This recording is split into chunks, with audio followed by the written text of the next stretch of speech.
if I could take that one, I think it's wholly irresponsible. Not only have Sinn Féin been happy to suspend the political apparatus in the north, now they're trying to undermine a police service. And it does actually have a real chilling effect across both communities, but also in particular the nationalist community that has worked very hard over the last 20 years to actually work with the PSNI, to work with the structures of the PSNI, to change policing through pattern. And that hasn't been easily won. So I think a remark like that is a very dangerous one.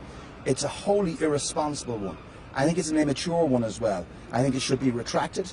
And for her actually to further say that in no way, shape or form does it affect the process, no one would believe that. She's effectively said that any of the candidates, she would have no confidence in them.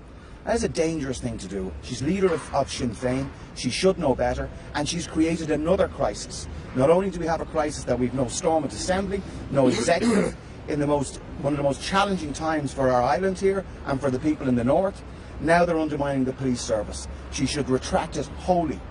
And I think it's a very, very dangerous statement, and really she should consider very, very clearly and very carefully what she said.